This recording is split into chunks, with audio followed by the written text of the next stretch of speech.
rescue drones descended through KES-7's perpetual twilight, their sensors sweeping the frozen wasteland for any trace of life. The outpost had gone silent 43 cycles ago, an eternity in the ice. No distress beacon, no automated responses, nothing but the howling wind that stripped metal from bone and turned atmosphere into knives. Commander Thrace had already written the report in his mind. Total loss. Recommend planetary classification upgrade to unsurvivable. He'd seen it before. KES-7 didn't forgive mistakes, and Outpost Gamma had made the ultimate one, trusting a single human to maintain it during the long dark. The lead drone's thermal imaging flickered. Something warm, impossible, but there. The swarm adjusted course, descending toward the half-buried structure that had once been humanity's foothold on this cursed rock. What they found would be transmitted across 7 star systems within the hour. The outer doors had been sealed from the inside, then reinforced with what appeared to be furniture, cables, and parts of the climate control system. The drones had to cut through. When they finally breached the inner sanctum, their cameras captured a scene that made no scientific sense. Alar Knox sat against the main heating unit, her body wrapped around something small and moving. She wasn't dead. That was the first impossibility. The temperature inside the outpost registered at -42 degrees.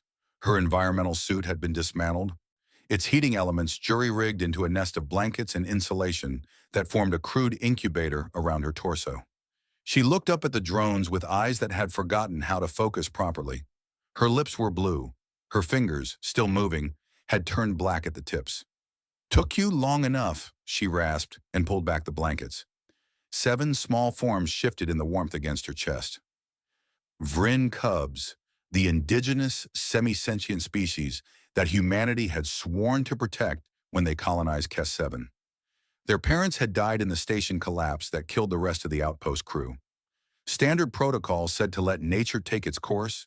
The cubs weren't technically protected under coalition law. Alar Knox had never been good at following protocol. The medical drone worked quickly, its mechanical limbs gentle as it began assessment. Severe hypothermia, frostbite across extremities, malnutrition, dehydration.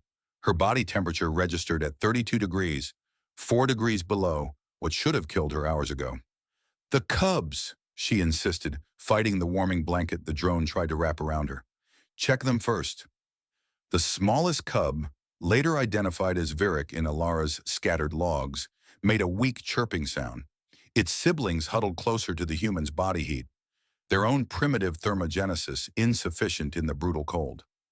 "Subject is experiencing severe cognitive impairment," the medical drone reported back to the command ship, prioritizing emergency evacuation. "Negative," came Commander Thrace's voice through the comm. He'd been watching the live feed, and something in his chest, something he'd thought frozen by years of military service, had cracked. "Secure the cubs first. That's what she wants."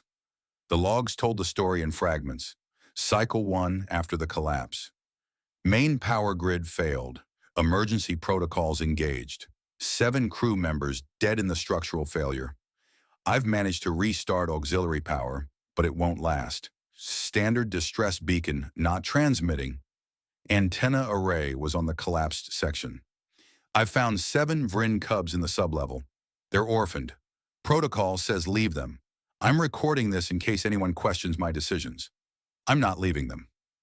Cycle 8. All power at 40%. "I've moved the cubs to the main heating unit. They need constant warmth or they die. I can survive lower temperatures than they can. I've begun dismantling my suit to extend the heating radius. Manual distress beacon assembled from spare parts. Signal strength unknown." Cycle 15.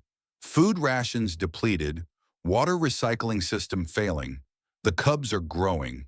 Virik, I've named the smallest one, finally opened his eyes today. They look at me like I'm their mother. Maybe I am now.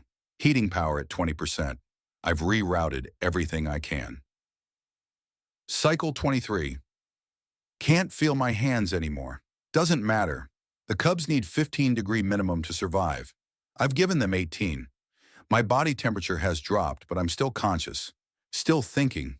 Humans are stubborn like that. Cycle 31.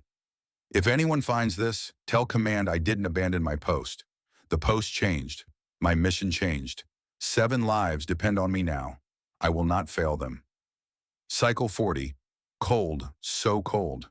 But Varric is warm. They're all warm. That's what matters.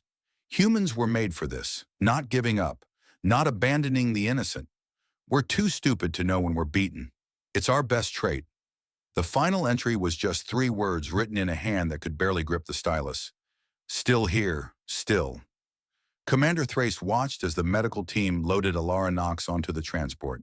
She refused to be separated from the cubs, so they'd made accommodations. 7 small forms in a heated carrier held against her chest, even as the doctors worked to save her fingers, her toes, her life. Varric chirped, and Alara's cracked lips formed something like a smile. "Will she make it?" Thrace asked the chief medical officer. "She should have died a dozen times over," the doctor said, shaking her head. "Her body temperature, the frostbite, the starvation, any one of those should have killed her.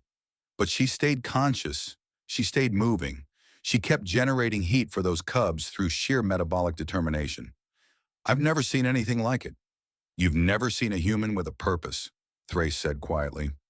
As the transport lifted off, carrying its precious cargo toward the warmth of the medical frigate, Thrace pulled up Alara's personnel file. Unremarkable service record. Average test scores. No commendations, no special training. Just another human, which meant she was capable of the most remarkable stubbornness in the known galaxy. The story spread like wildfire through the coalition. The human who wouldn't freeze, the mother of Kess 7. But those who knew Alar Knox understood she'd hate the attention. She'd done what any human would do when faced with 7 helpless lives and impossible odds. She'd simply refused to quit. And on Kess 7, where the cold killed everything, that refusal had been enough.